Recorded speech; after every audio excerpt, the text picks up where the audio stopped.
शिवसेना ठाकरे गटाचे रविकिरण इंगवले यांच्याकडे उपद्रव मूल्य आहे। यातूनच त्यांनी आमदार राजेश क्षीरसागर यांच्या विरुद्ध आज एक व्हिडिओ क्लिप व्हायरल केली। या प्रकरणी इंगवले यांच्या विरुद्ध 5 कोटी रुपयांचा अब्रू नुकसानीचा दावा दाखल करणार आहे अशी भूमिका नगरसेवक ऋतुराज क्षीरसागर यांनी आज प्रसिद्धी पत्रकाद्वारे जाहीर केली।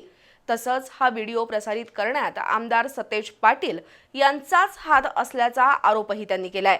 दरम्यान आमदार राजेश क्षीरसागर यांच्या त्या व्हिडिओ क्लिप प्रकरणाची SIT मार्फत चौकशी व्हावी आणि त्यांची आमदारकी रद्द करावी अशी मागणी शिवसेना ठाकरे गटाचे उपनेते संजय पवार, विजय देवणे यांनी पत्रकारांशी बोलताना केली। माजी नगरसेवक रविकिरण इंगवले यांनी आमदार राजेश क्षीरसागर यांच्याबद्दलची एक व्हिडिओ क्लिप आज व्हायरल करून एकच खळबळ उडवून दिली आहे।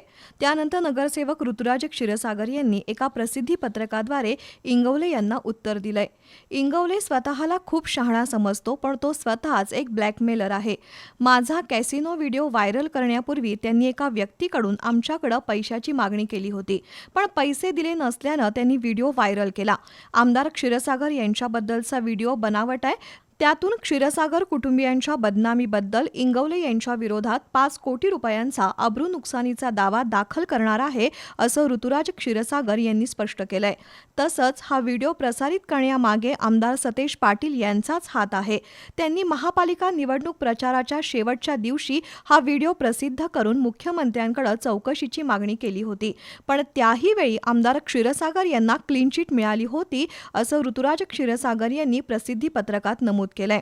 दुसरीकडे आमदार राजेश क्षीरसागर यांच्याबद्दलच्या त्या व्हिडिओ क्लिप प्रकरणाची SIT मार्फत चौकशी व्हावी, तसंच त्यांची आमदारकी रद्द करावी अशी मागणी शिवसेना ठाकरे गटाचे उपनेते संजय पवार आणि विजय देवणे यांनी पत्रकारांशी बोलताना केली आहे।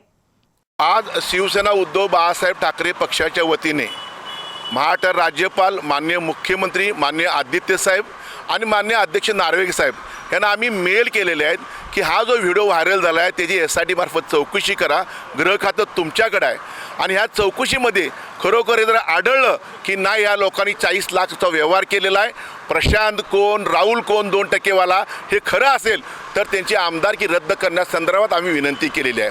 पूर्वी आपण पाहत होतो की बिहारमध्ये अशा घटना घडायच्या, उत्तर प्रदेशमध्ये अशा घटना घडायच्या आणि छत्रपती शिवरायांच्या महाराष्ट्रामध्ये, शाहू फुले आंबेडकर महाराष्ट्रामध्ये आणि कोल्हापुरात ह्या जर घटना घडणार असतील तर दुर्दैव म्हणावं लागेल, फार हे लज्जास्पद आहे।